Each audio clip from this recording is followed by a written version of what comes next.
operasi antara OR dengan XOR seperti itu. Nah, kalau misalnya ada logika yang kompleks, udah AND, OR, nah kita harus mengevaluasinya pakai truth table ya kan yang di atas tadi ya. Misal ya, kita lihat ya, misal kita ambil yang gampang nih ya.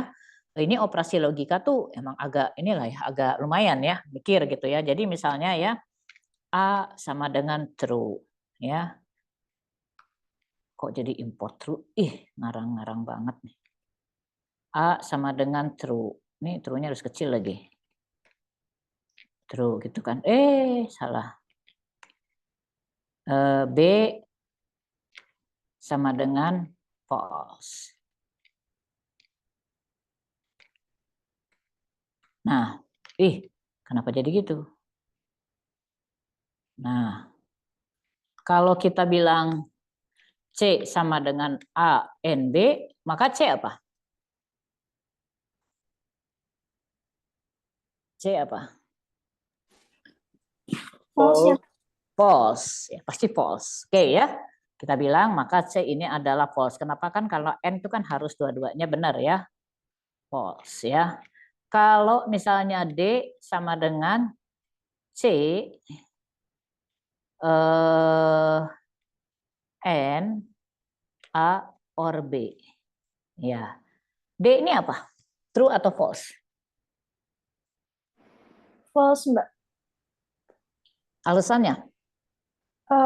Izin jawab, Mbak. Kalau misalnya A or B itu kan true or false, dia udah cukup true-nya, berarti nanti A or B hasilnya true. Terus C-nya sendiri kan tadi hasilnya false. Jadi false and False. true hasilnya bakal false. Oke, keren. Terima kasih ya. Nah, gitu ya caranya. Oke, jadi teman-teman udah paham ya. Jadi kita harus mengevaluasi dari setiap segmennya. Nah, demikian. Jadi kalau misalnya ada lagi ya bakal begitu ya. Misalnya ada not nih, saya lupa nih pakai apa. Misalnya tiba-tiba not gitu ya. Not itu pakai apa ya? Nanti lama lagi deh. Pokoknya ada not misalnya. Misal ya, kita tulis ya. Ini pakai simbol dulu aja ya. Saya pakai simbol nih. Misalnya E itu sama dengan C and not. Misalnya ini bukan kode Python ya, karena saya harus ngecek lagi. Oke, ini kira-kira jawabannya E ini apa?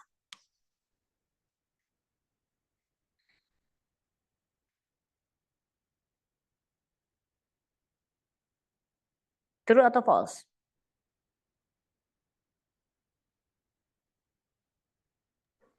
False ya, Mbak?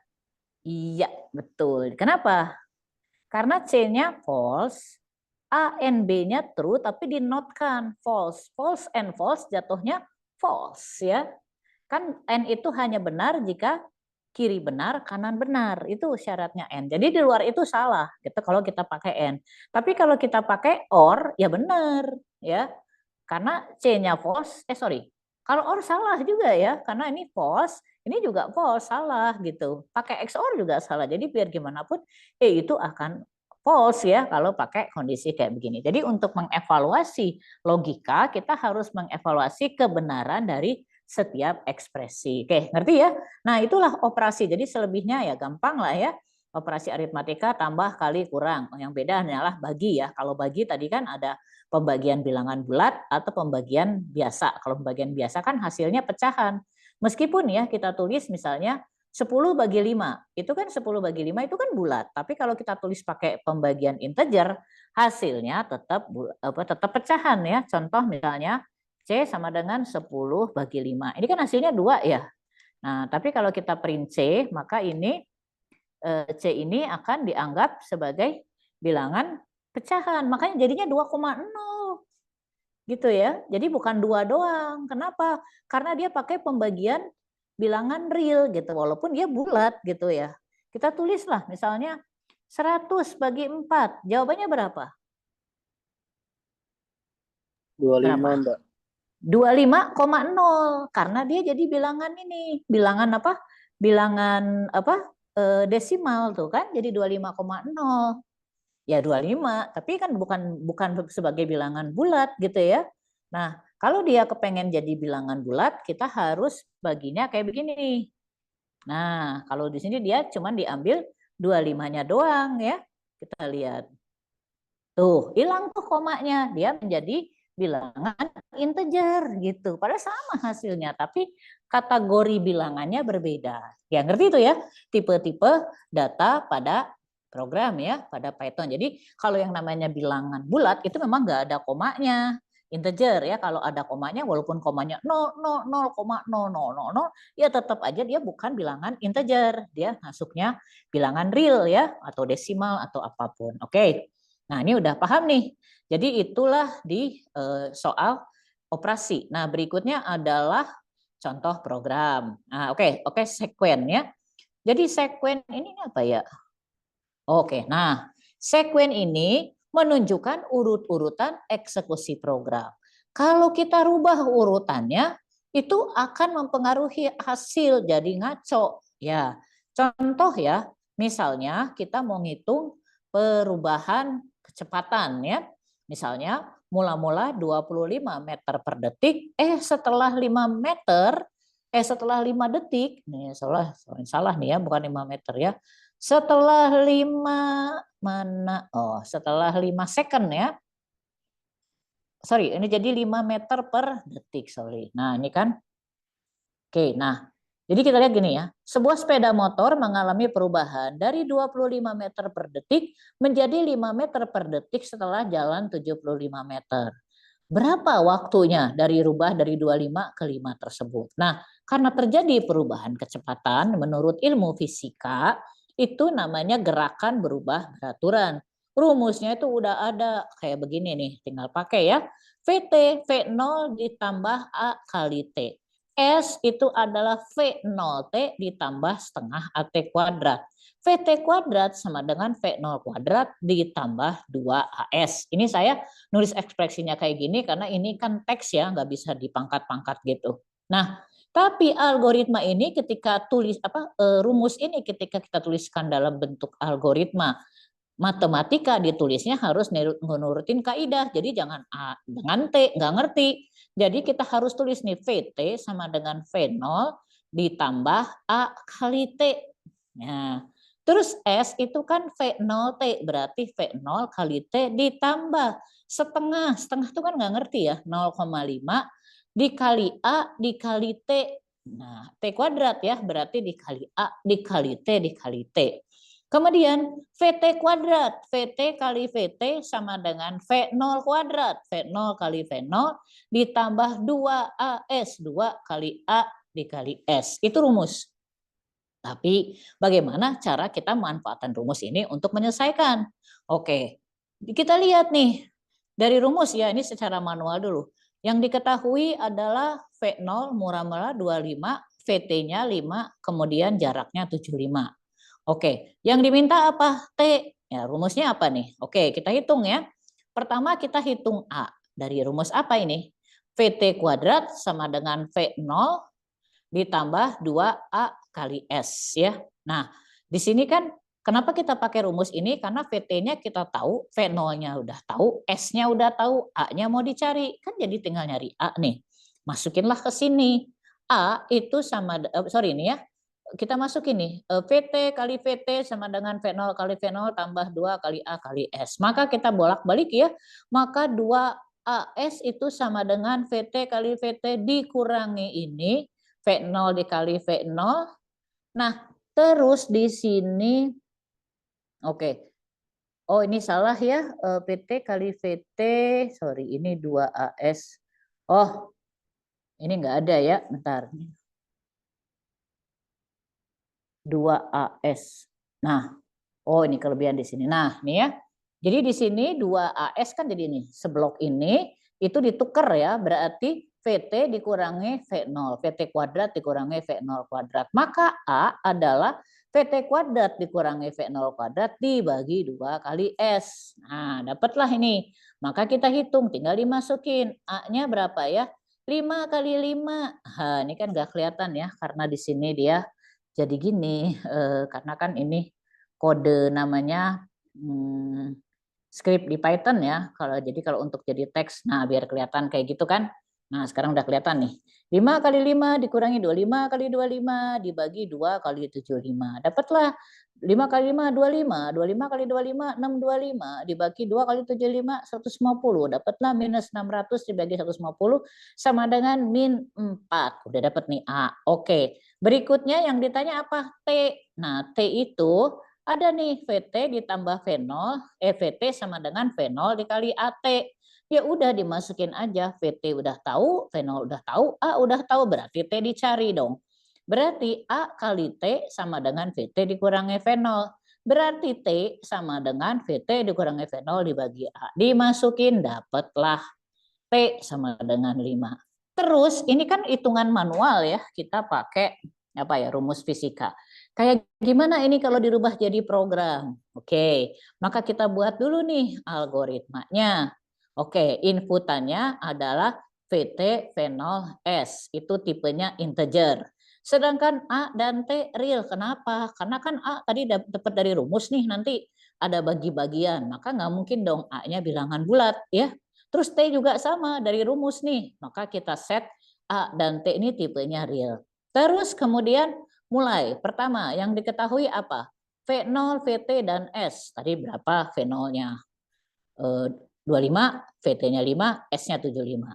Terus ngitung A, masukin rumus, udah dapat nih ya. A adalah VT kuadrat dikurangi V0 kuadrat dibagi 2 kali S. Kemudian T, T itu sama dengan VT dikurangi V0 dibagi A. Terus tampilkan hasilnya. Dah jelas nih. Gimana kalau urutannya dirubah? Kalau dirubah jadi gini gimana? Read VT, T duluan gitu, bisa nggak? Nggak bisa, karena A-nya baru dicari di bawah, ya kan? Tuh, kebayang ya? Jadi di sini namanya sekuensial, urutannya harus begitu. Kalau urutannya dirubah, si programnya bingung. Lah kan gua mau ngitung T harus ada A, sementara lu ngitung A-nya belakangan. Nggak bisa gitu kan ya. Nah, bagaimana contoh kode programnya? Kurang lebih seperti ini. Kan masukan ya katanya. Read, berarti ini input, ini input, ini input. Tulis nih. VT V0S, input semuanya. Terus hitung A. A duluan kan, yang benar ini kan ya. Nah ini kan, hitung A. A adalah VT kuadrat dikurangi V0 kuadrat dibagi 2S. Hitunglah A VT kali VT dikurangi V0 kali V0 dibagi 2 kali S. Beres. Kemudian hitung T. T VT dikurangi V0 dibagi A. Oke ya. Terus hasilnya keluar deh. Nah, di sini ya kalau teman-teman perhatikan, di sini depannya ada INT. Artinya apa INT?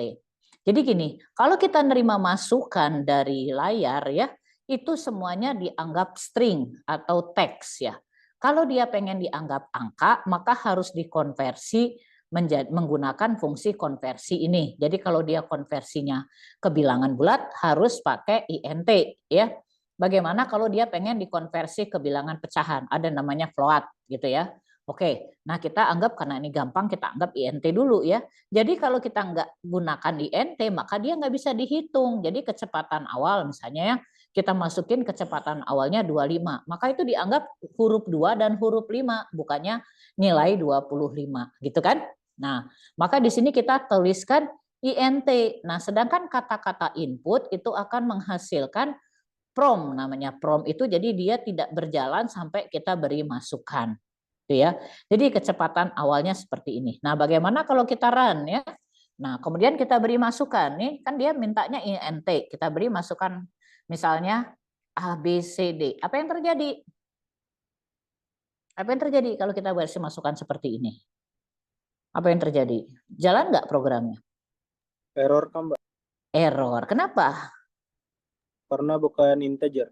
Iya, karena dia bukan integer ya, bukan angka dan bukan integer. Jadi kalau kita enter, nah, dia udah ngomel-ngomel, nggak bisa gini-gini. Nah, kan dia bilang ya, INT with B10 ABCD itu apaan? Kata dia gitu kan. Nah, itu ya. Jadi kalau yang namanya sekuensial urutannya harus sama. Terus kedua, tipe datanya harus benar. Kalau kita mau operasinya perkalian atau pembagian, maka dia harus bertipe angka.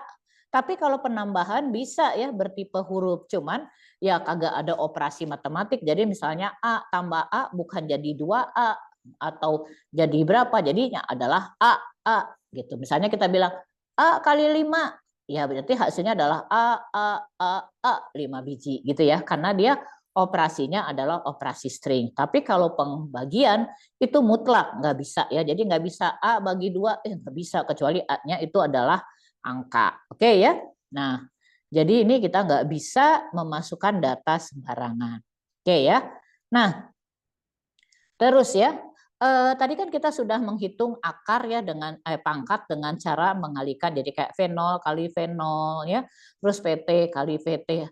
Emangnya seprimitif itukah gitu ya? Bagaimana kalau dia pangkat 4? Apakah VT kali VT kali VT kali VT gitu ya? Ada sih operator di Python ya. Nah, operatornya bisa kita gunakan ya, yang namanya bilang apa sih namanya, operator untuk akar dan untuk pangkat ya. Nah, untuk akar itu ada 2 cara ya. Yang pertama yaitu dengan mengalihkannya dengan ini nih.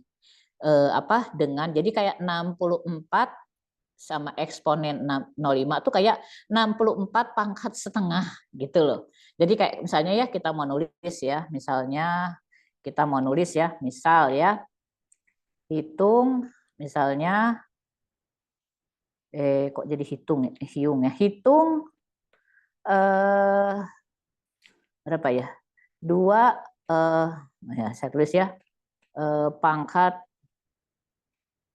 5. 2 pangkat 5 tuh 2 kali 2 kali 2 kali 2 gitu ya. Maka kita lihat nih ya, cara 1 hasil 1 itu sama dengan 2 kali 2 kali 2.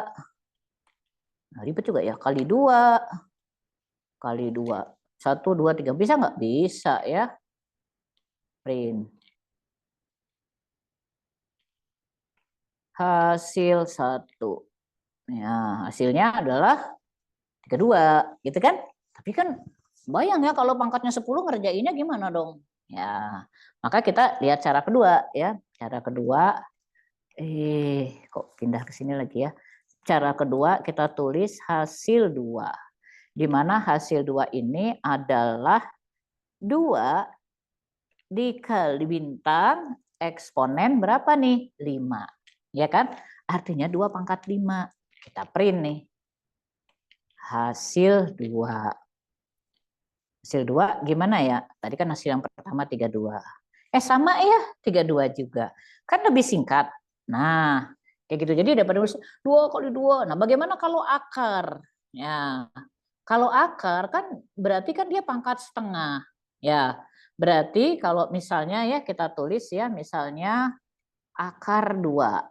Maka kita tulis ya hasil 3 itu adalah 2 pangkat 0,5. Ini sama dengan akar 2 nih ya, akar kuadrat. Sorry, tadi belum di print ya. Print hasil 3. Nah, ini ya. Kalau kita tulis begini, print hasil 3. Yes, ini adalah akar 2, 1,414 sekian. Gitu kan?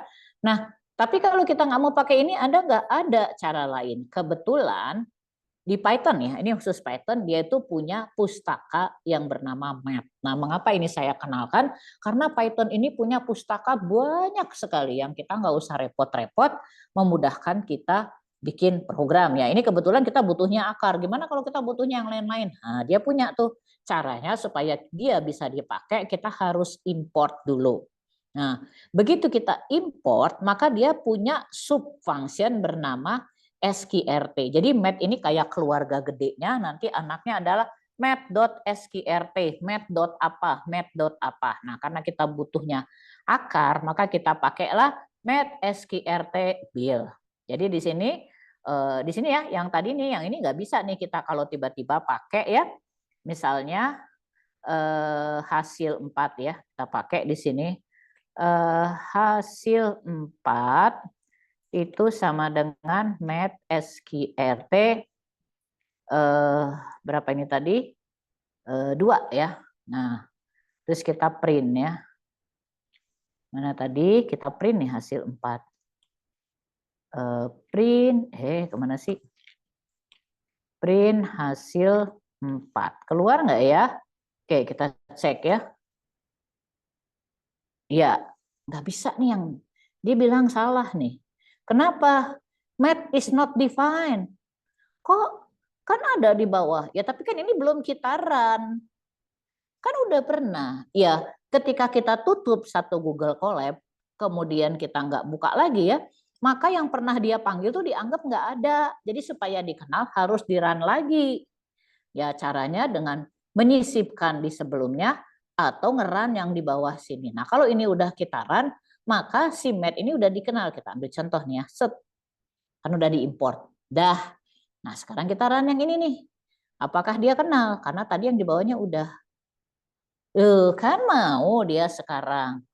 Tapi kan ini ditulisnya di bawah iya, tapi begitu udah disebut sekali, maka sama si Google Colab, si Python-nya ngerti, lu udah manggil mat nih, simpen ya kalau nanti ada yang butuh.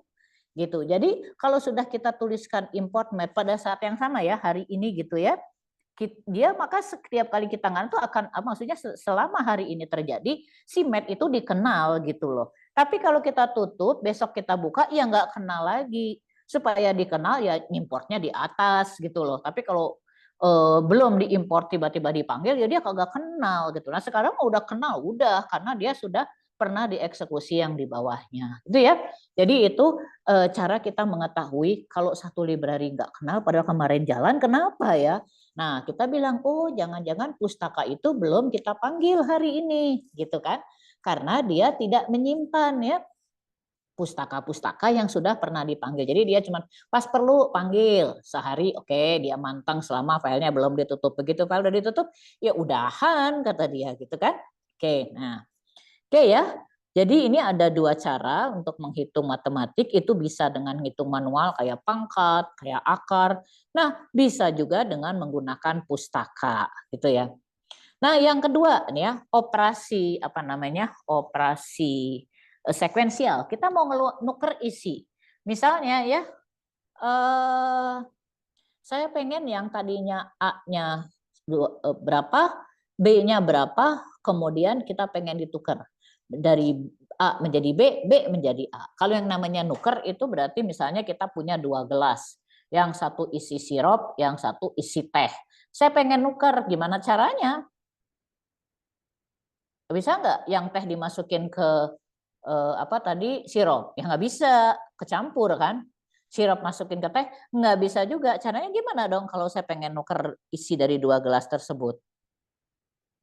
Gimana? Kita harus gimana? Harus pakai bantuan gelas ketiga, ya kan? Jadi gelas pertama masukin dulu gelas ketiga, gelas kedua masukin gelas pertama, baru yang gelas ketiga dimasukin ke gelas kedua. Jadi kita pakai variabel. Nah, di sini nama variabel gelas ketiganya itu namanya titip. Nah, jadi mula-mula kan kita punya nih ya A dan B. Nah, kemudian kita titip nih. Jadi si A tadi simpan dulu ke titip. Setelah A dimasukin ke titip, maka A bebas, boleh diisi apa saja. Ya udah diisi sama B. Nah, kemudian si titip ini masukin ke B. Jadi titip ini kayak gelas ketiganya tadi gitu kan. Setelah pertukaran dia jadi tertukar nih isinya. Nah, bagaimana kalau kita rubah nih titipnya di sini? Ya ngaco ya. Bagaimana kalau A sama dengan B, kemudian baru titip di bawahnya? Ya berarti dari B diisiin A, kemudian titip juga diisiin A. Oke, kita lihat ya. Oke. Lihat dulu. Nah, ini kan sebelum pertukaran kayak begini. Bagaimana kalau kita ubah nih ya? Oke, saya blok ya. Nah, tapi saya ubah nih. Bagaimana kalau saya ubah urutannya? X. Nah, ini saya ubah ya. Ini jangan di sini deh. Nah, A sama dengan B. Artinya berapa? A 120, B 50. Jadi berapa nih sekarang? Jadi 50 A-nya. Titip sama dengan A. Berapa? Ya 50. B sama dengan titip. Jadi berapa? Ya 50. Jadi kalau di print nanti hasilnya A 50, B 50, C juga 50. 120-nya mana hilang dong. Kenapa? Karena ketika eksekusi ini udah ditimpa. Kita tes ya. Oke. Tuh, lihat. Jadi ini bukan ditukar tapi ditimpa gitu ya. Gara-gara ini perkara ini salah posisi doang gitu loh. Nah, jadi kita lihat ya, ini yang namanya sekuensial. Jadi kalau ada perubahan posisi mempengaruhi hasil, maka algoritma itu disebut sekuensial. Artinya, urut-urutannya harus begitu, nggak boleh dirubah-rubah, gitu kan? Oke. Nah, ya, oke, ini udah jelas ya. Ketiga, misalnya kita bisa ya menerima input ya. Jadi kalau statement input kan kalau tadi kita pakai depannya ada kata int ya. Nah, kalau ini nggak pakai int, kenapa? Ya kan karena ini string doang ya. Misalnya kita pengen tahu input gimana, ya udah tinggal gini doang. Nah, terus konversi. Nah, tadi kan kalau kita nerima input kan semua yang diketikin via keyboard itu dianggap string. Kalau pengen dihitung harus dirubah dong tipenya, apakah dia integer atau pecahan. Bagaimana kalau dia pengen jadi pecahan? Maka konversi depannya bukan int tapi float ya. Nah, jadi kalau float dia dianggapnya pecahan gitu kan. Nah, kalau depannya int maka yang diketik harus bilangan bulat. Oke, kita ambil contoh ya. Nah, ini kan float ya. Kalau tadi kan kalau dia int nggak bisa ya. Oke, kita stop dulu ya. Oke, kita tulis dulu. Misalnya ini ngaco ya. A misalnya kan nggak boleh kan. Harusnya dia bilangan angka ya. Nah, ini ngaco. Ya, berarti kan salah nih ya. Oke, sekarang saya buat dua versi. Yang pertama float, yang kedua int. Nah, kita lihat ya. Float ya. Itu kan mau diisi bilangan bulat nggak apa-apa. 50 boleh nih. int. Nah, di sini kan UAS itu harus bilangan bulat. Kalau kita isi pecahan dia marah, nggak bisa ya. Misalnya 6,4. Nah, langsung tuh bilang salah gitu ya. Tapi kalau yang float nggak masalah, mau diisi pecahan bisa, mau diisi bulat bisa, karena dia tipenya float itu juga bisa menerima bilangan bulat gitu kan. Jadi kalau ini kita isi misalnya 68,6 gitu ya. Nah, yang ini harus bilangan bulat karena dia kan dikonversinya sebagai integer ya. Misalnya 74 lah gitu. Ya sudah. Nah, nilai akhirnya dia bisa ya. Kalau yang satu bilangan bulat, yang satunya bilangan pecahan gitu ya, atau koma-komaan, itu dikalikan hasilnya ya bilangan float ya atau real gitu kan. Nah, tapi kalau bulat sama bulat hasilnya bulat gitu ya. Tapi kalau bulat sama real hasilnya real gitu kan. Kayak gitu. Jadi kan real itu kan lebih besar cakupannya dari bilangan bulat. Oke. Nah, contoh ya misalnya hitung-hitungan sederhana lagi. Misalnya ada nama barang, harga beli, harga jual, rumusnya adalah harga beli ditambah 10%. Kemudian jumlah, nilai stok adalah jumlah dikali harga beli. Maka kita tulis ya, barang anu dijual dengan harga anu, dan kita punya stoknya sekian, maka nilai stoknya adalah jumlah dikali harga belinya. Kita coba nih ya. Oke. Barang, misalnya ikan asin. Ya, harga belinya berapa? 10.000. Ini harga belinya apa ya? Kita lihat harga belinya float ya. Jadi boleh dong koma, boleh ya. Misalnya 10.000,5 misalnya ya. Jumlah. Nah, ini kan jumlah kok float ya? Jumlah itu kan enggak, misalnya jumlahnya bisa enggak 3,5? Enggak ya. Misalnya kecuali kalau jumlahnya itu misalnya dalam kilo ya. Anggap ya jumlahnya itu bisa dalam kilo. Kita punya ini 10.000 ini per kilo. Nah, misalnya jumlahnya kita beli 3,5 kilo. Oke ya. Kemudian harga jual. Harga jual adalah harga beli ditambah 10%. Maka harga jualnya adalah 11.000,55, yaitu 10% dari sini. Nilai stoknya ada 35.000. Dari mana? 3,5 dikali ini ya tadi harga harga beli ya dikali 10.000,5. Maka nilai stok kita adalah 35.000,75. Oke ya. Nah, ini hitung-hitungan sederhana. Nah, ini kalau dirubah misalnya harga jualnya kita simpan ke bawah itu akan bermasalah juga. Ini jumlahnya ini float ya. Kalau mau dibuat integer juga bisa gitu ya. Tapi di sini konteksnya karena float berarti kita bisa mengisikan nilai koma-komaan. Oke ya. Sampai sini cukup jelas nggak? Oke, kalau cukup jelas ya, kita tulis lanjut. Nah, di sini operator. Ya, operator itu adalah sebetulnya apa ya? Untuk mengoperasikan dua variabel. Contoh ya, operator pada string itu bisa penjumlahan.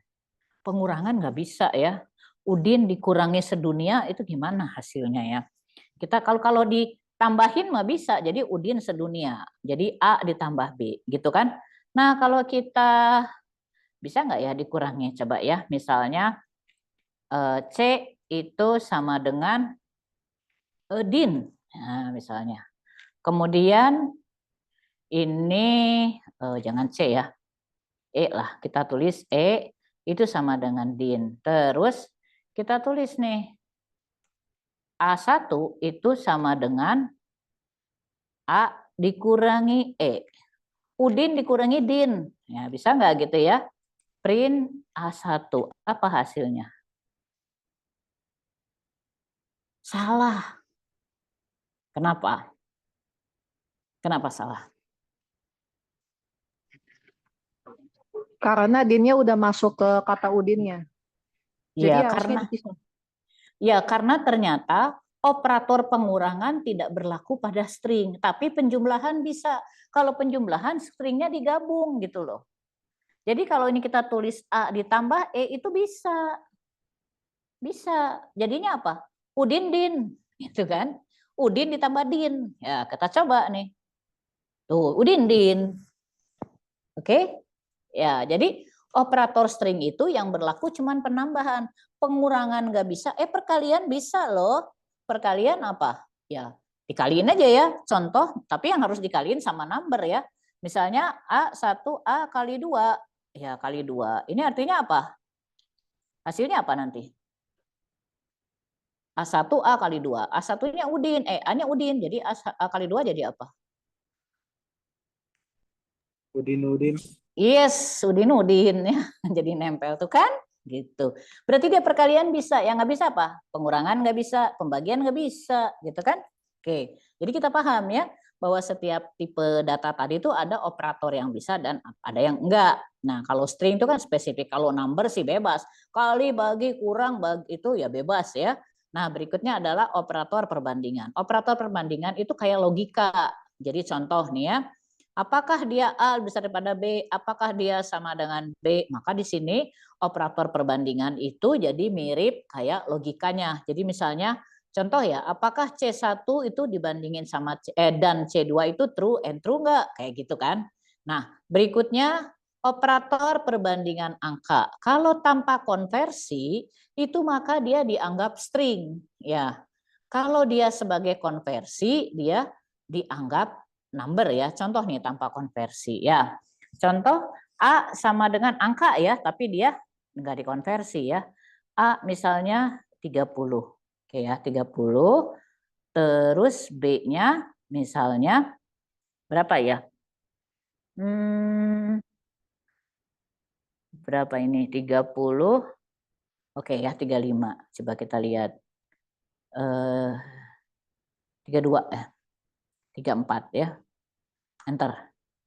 Nah, 30 kurang dari 34. Kebenaran benar ya, tapi sebetulnya yang dibandingkan itu adalah stringnya. Karena jumlah kode ASCII 30 itu pasti kurang dari 34 gitu. Karena dia ini tadi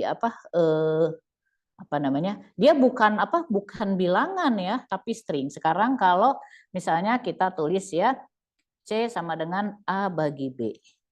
Nah, kita lihat ya, kalau dia tidak dikonversi ke ini, kita lihat apakah bisa ya. 30, oh sorry. Ini XX ya. Ini kan mana ya tadi, aduh. Oke, saya harus ngeprint ya. Print C ya. Kita pengen tahu print C, oke. A itu 45. B-nya itu 5. C, A bagi B. Error ya. Error kan? Kan benar A angka, B angka. Kenapa error? Kenapa?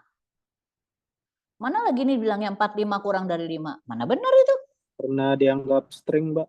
Iya, betul. Karena dianggap string, karena tidak ada konversi ke integer ya. Jadi di sini kalau kamu nanti menemukan hasil yang aneh-aneh, kamu cek dulu, kamu sudah konversi datanya belum gitu. Jangan-jangan masih string gitu ya. Kita bisa ngecek ya, ini ternyata dia dibacanya lagi 45 kurang dari 5. Mana benar ini? Ya, berarti dia ngebacanya adalah posisi 45 nih kode ASCII-nya dibandingin sama 5, duluan mana ya? Duluan 4 gitu kan. Padahal kan salah ya. Oke ya. Nah, di sini kan dia bilang nih, Unsupported operand type 4. Pembagian untuk STR dan STR. Nggak ada itu STR dan STR gitu ya. Oke, nah sekarang ngerti ya operator-operator. Nah demikian juga ya kalau dia pakai konversi. Kalau pakai konversi ya nggak masalah ya kan, itu pasti benar. Kemudian operator logika, ya tadi sama ya. Pada prinsipnya dia akan ngecek kiri dan kanan. Operator pembagian, nah, tadi juga sudah kita bahas ya. Ini pembagian div, ini pembagian mode, ini pembagian real. Oke ya. Nah, berikutnya array. Nah, ini agak-agak nih ya, array ya. Jadi, array itu kayak gini ya. Nah, array itu secara umum adalah kayak gini. Kita bisa bikin array, kalau nggak ada isinya, ini namanya array kosong. Jadi array aja, nggak ada isinya, ya udah array kosong. Nah, untuk mengisi suatu array, kita bisa langsung kayak begini. 10.532, udah langsung ada isinya. Nah, X ya, misalnya kita bikin yang baru nih ya. Misalnya ya, kita bikin A sama dengan, nah, udah. Kalau kita print A, ya, itu nggak ada isinya kan, kosong dia. Tuh, kayak gitu kan, kosong ya. Nah, terus di bawahnya kita tulis lagi ya. A sama dengan langsung, isinya misalnya 3, 4, 5. Berapa jumlah elemennya? 3 ya. Terus kita tulis nih, print A. Nah, sekarang dia keluarnya 3, 4, 5. Kan gitu ya. Nah, kalau saya pengen nampilin si 4 itu ya, maka kita tulis ini A keberapa nih si 4? Si 4 itu A ke 1. Kenapa? Karena di Python dan di beberapa pemrograman, indeks itu dihitungnya dari 0. Jadi ini indeks pertama 0, indeks 1, dan indeks 2. Walaupun elemennya ada 3 ya. Jadi kalau kita tulis, tuh 4 itu bukannya print A2, ya bukannya print 1, 2, 3. Bukannya 2. Kalau 2 yang nongol apa? 5. Iya kan? Oke, kita tambah lagi nih ya. Oke, sekarang kita tulis, bisa nggak kita bikin array string ya. A sama dengan ya, misalnya Ida, Adi, Eka, Juno. Siapa lagi ya? Misalnya Dedi lah. Oke ya. Nah, sekarang saya misalnya tampilkan Juno. Oke. Jadi print berapa ini? A berapa ini? Duh. Nah, A berapa ini? Supaya yang keluarnya adalah Juno. A3, Mbak. Yes, 0, 1, 2, 3. Jadi kita tulisnya A3. Maka yang keluar adalah si Juno. Ya kan? Oke, jadi tapi berapa panjang elemen? Tetap 1, 2, 3, 4, 5. Kalau kita tulis ya, print len A ya. Len A itu artinya berapa panjang dari elemen A? 1, 2, 3, 4, 5. Jadi ini 5. Tuh 5, tapi dihitungnya indeks tertingginya 4 karena dihitungnya dari 0 gitu ya. Nah, kalau saya pengen, ini kan array-nya kan kosong ya, mula-mula ya. Kalau saya pengen nambah nih, misalnya 3, 4, 5 pengen nambah lagi. Nah, itu ada dua cara. Kalau saya pengen nambah ya, cara pertama ya di rewrite, ditulis ulang ya. Misalnya ingin tambah elemen di array A. Kita bedain ya, ini ada A1. Oh, sorry, ini A1, sini A2. Ini A1. Nah, pengen tambah elemen di array A1. Oh, nih A1 3, sini A2. A2. Oh ya, kita run dulu ya. Oh, salah, ini kok jadi len-nya ini. Len A2. A1 3, 4, 5. A1 3, oh ya nggak bisa ya. Ini harus A2 ya. Ya, A2 kan. Nah, oke. Nah, ini kan tadi Adi. Oh, ini yang mana ini? A2 3. Ida, Adi, ini print A2 3. Bentar. Oh, ini print A. Oh, tadi ini bekas yang tadi nih. Nah, karena tadi udah pernah dieksekusi kan si A, dia masih ada nih di memori dia. Jadi kalau saya pengen keluarin A1 nih gini nih. Jadi kalau kamu kok tiba-tiba kayak nggak ada perubahan, itu berarti bekas variabelnya belum dia hapus. Tapi kalau kita lihat ya, print A1 1. A1 kok nggak ada ya? Bentar dulu ya. A1 kosong. Oh, ini sorry, ini print A1. Ya. Kemudian A1 diisi 345, di print A1 1. Oke, kita cek ya. Pertama kosong. Nah, A1 1. Kemudian A1 satunya keluar 4. A2 adalah ini. Kemudian kita menempelkan Juno itu A2 3. Kemudian berapa panjangnya? A2 adalah 2. Nah, kita pengen nambah nih di array A1 ya, supaya jadi kayak begini. Supaya jadinya adalah 3, 4, 5, 6. Ini gampang ya, kalau nambah di akhir itu, ya caranya tinggal di append. Jadi A1 append berapa nih? 6, gitu kan? Udah, print A1. Sekarang dia udah nambah. Nah, tuh 4, 5, 6. Tapi bagaimana kalau 6-nya pengen di tengah? Nggak bisa. Kalau namanya append selalu ditambah di ujung. Kalau pengen di tengah, ya itu mah harus diatur lagi ya. Caranya ya mungkin ditulis ulang atau gimana. Kalau pengen jadi gini nih, 3, 4, 6, 5, itu mah nggak bisa ditambah kayak begitu aja. Itu mah ada caranya khusus gitu ya. Jadi kalau yang namanya append selalu ditambah di akhir gitu kan. Oke, nah ini kan contoh ya. Jadi ini banyaknya elemen array lalala dan seterusnya. Nah, kalau dia sudah dikerjain kayak gini terus kita append lagi ya, misalnya kita run sekali lagi, dia tuh sudah masuk memorinya di Google Colab. Jadi kalau kita run sekali lagi hasilnya 3, 4, 5, 6, 6. Kan nambah. Nah kan tadi yang kan ini apa masih pakai array yang tadi udah dia save. Jadi kita nggak bisa misalnya 3, 4, 5, 6 kalau run lagi jadi ada 6-nya ada 2 kali, coba kita run. Tuh kan ada. Run lagi. Tuh ada gitu ya. Gimana? Ya harus di reset dulu ya, di reset dulu atau diulang lagi dari sini. Coba kalau kita ulang lagi, oke. Kemudian kita tambah yang ini.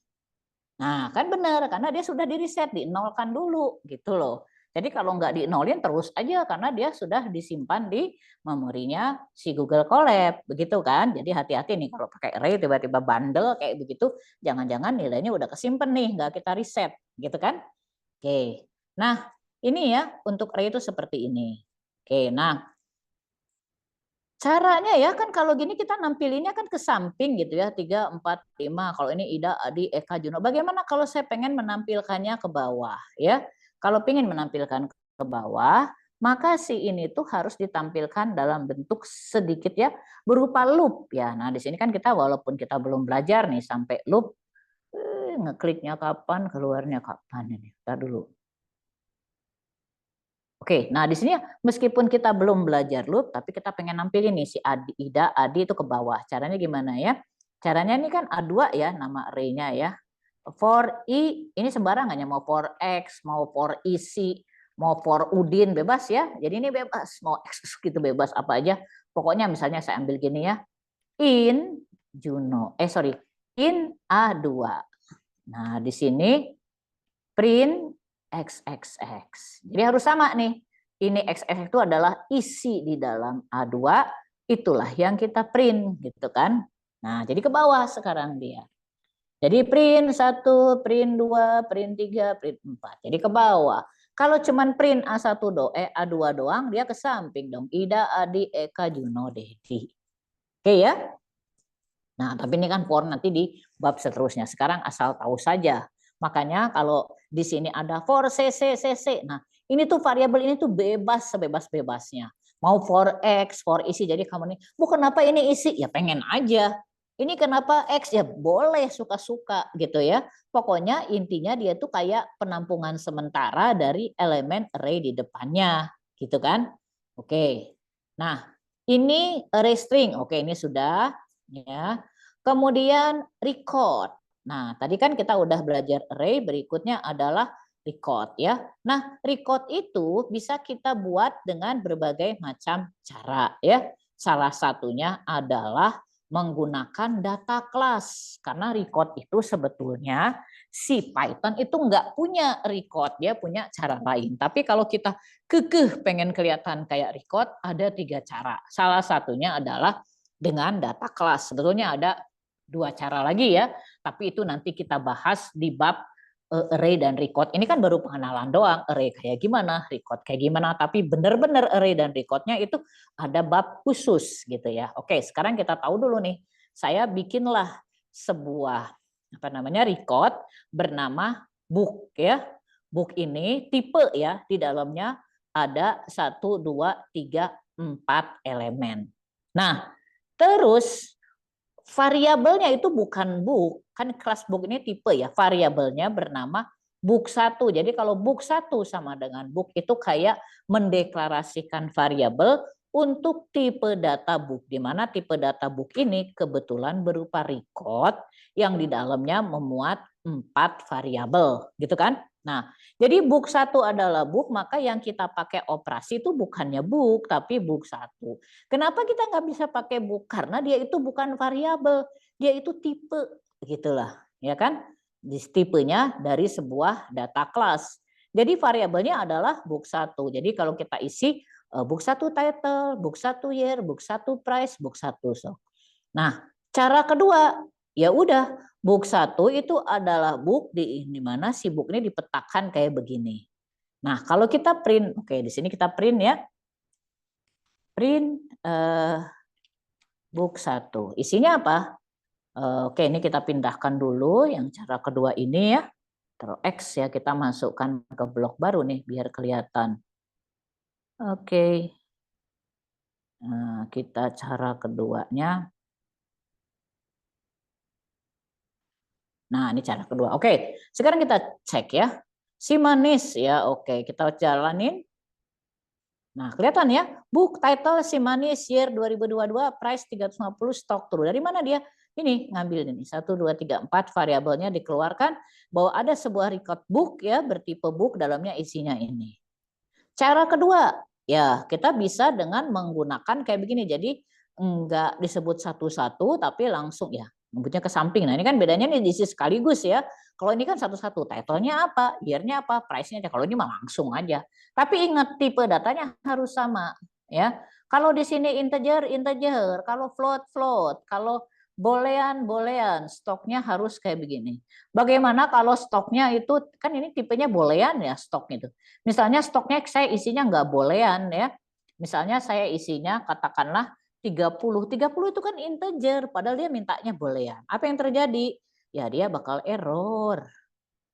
Nah, oke. Ini dia pakai yang sebelumnya ya. Nah, jadi di sini si oncom ya yang ininya tadi stoknya si. Nah, kita lihat ya, si jahenya jadi nggak ada ya. Nah, kenapa? Karena ini tadi ya. Oh, oke, saya ini dulu ya. Saya ambil dulu ya. Di sini print book1 ya. Saya biar kelihatan ya. Print ya. Coba entry 1. Coba entry yang pertama nih, kelihatan nggak gitu ya? Si jahe itu keluar nggak ya? Nah,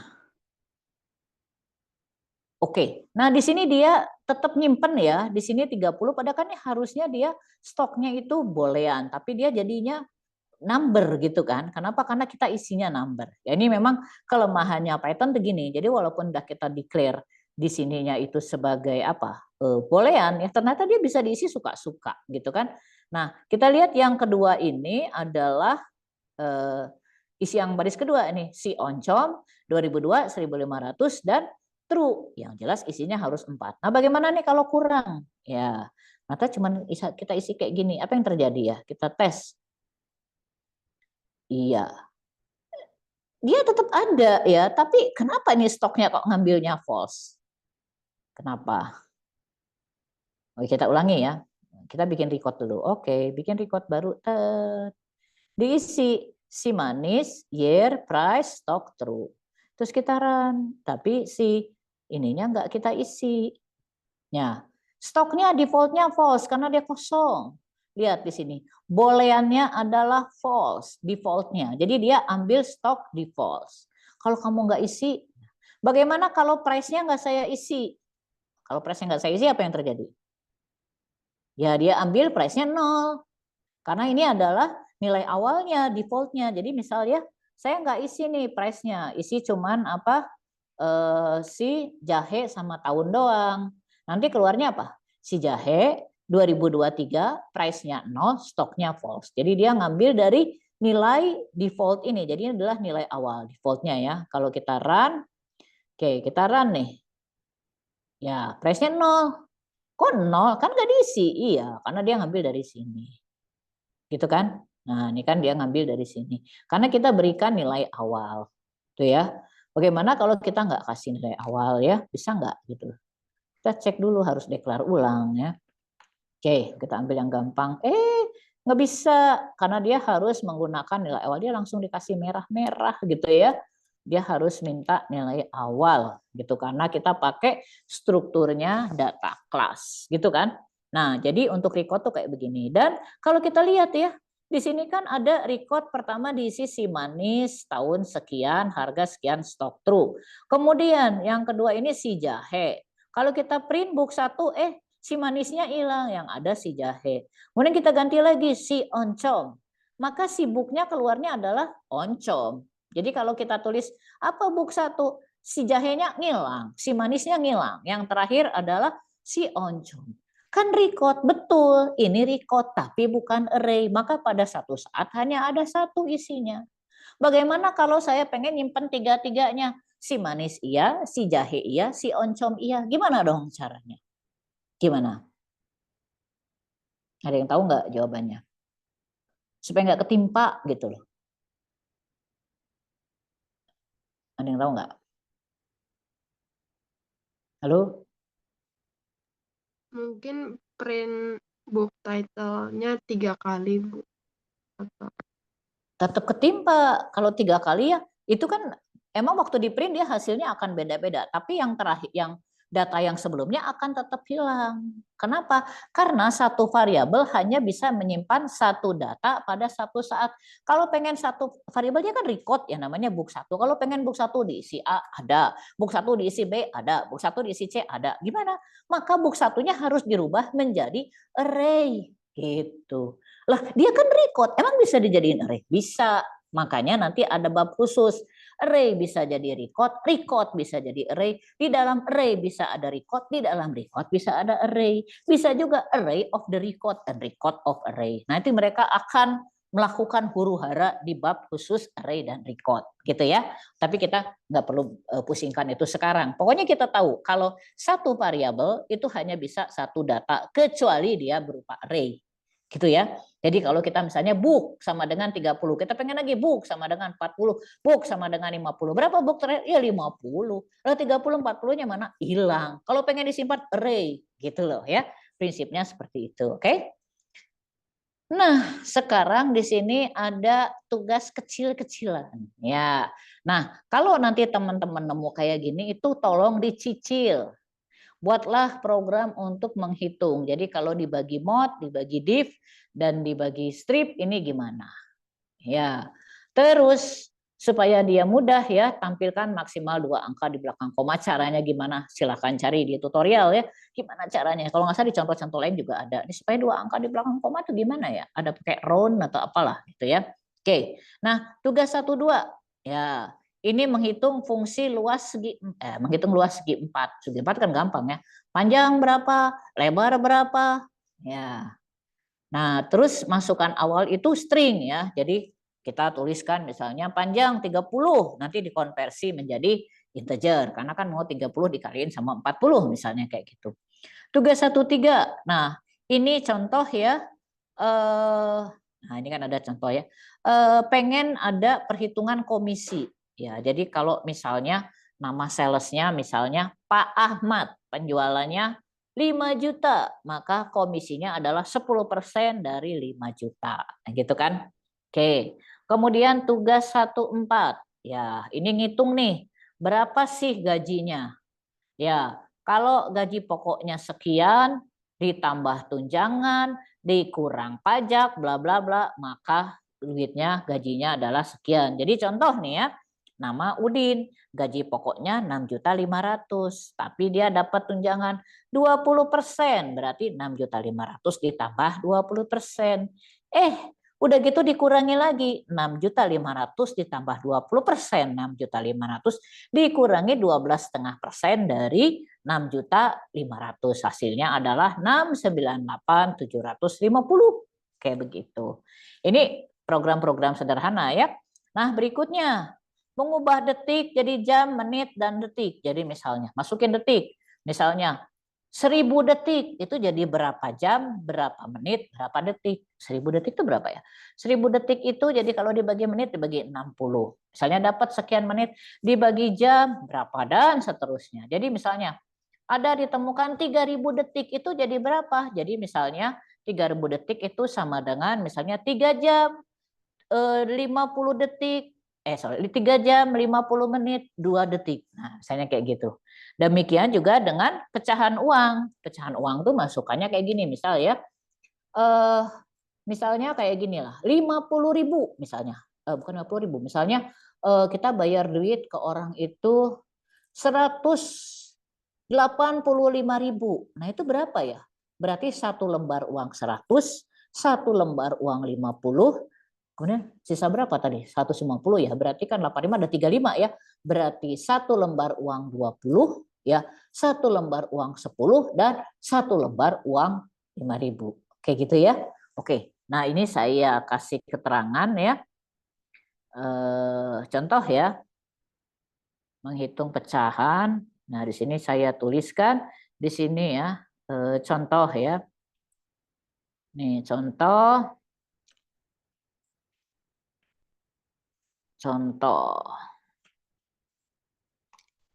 Kenapa begini? Contoh.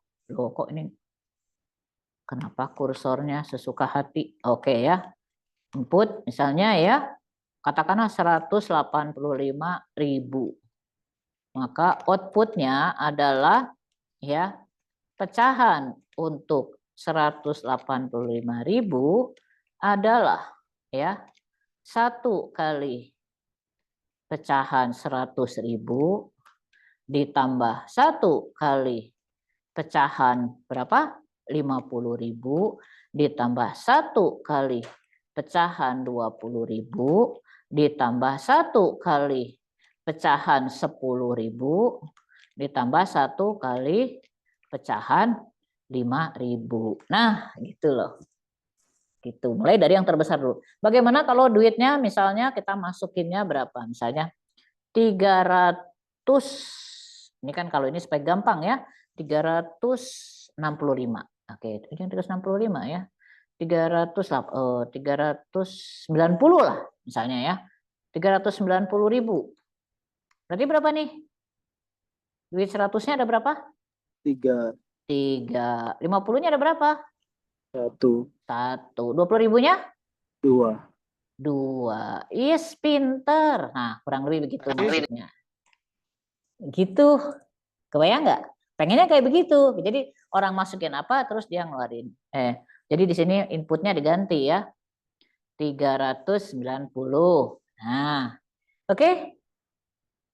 Nah, di sini ya menghitung jarak tempuh kereta api. Nah, kayak tadi lah. Jadi kalau tadi kan kita tahu kecepatan, kita tahu jarak, suruh ngitung durasi. Sekarang kebalikan. Misalnya kereta api nih, misalnya kecepatan, misalnya berapa nih? Wus itu berapa ya? 300 ya. 300 meter per detik misalnya ya. Benar ya? Wusnya 300 meter per detik ya. Nah, terus durasinya berapa? 30 menit. Berarti jarak tempuhnya berapa? Berarti kan 30 menit itu sama dengan 30 kali 60, ya kan? 30 kali 60 itu berapa sih? 3 kali 6 berapa ya? 1.800, Mbak. Iya, sekian ya. Terus dikali tadi wusnya berapa? 300 ya, kali sekian lah gitu. Jadi maka wus itu selama 30 menit sudah menempuh sekian kilometer gitu. Kebayang ya maksudnya ya? Oke, nah itu saja latihannya. Jadi nanti tolong dikerjakan ada 1, 1, 2, 1, 3, 1, 4, 1, 5. Mungkin hanya Bu wajib nggak? Agak suka-suka ya. kerjain syukur, enggak juga nggak apa-apa. Tapi nanti kalau misalnya nggak dikerjain, saya anggap udah dikerjain. Jadi kapan-kapan saya tagih harus sudah ada, gitu kan?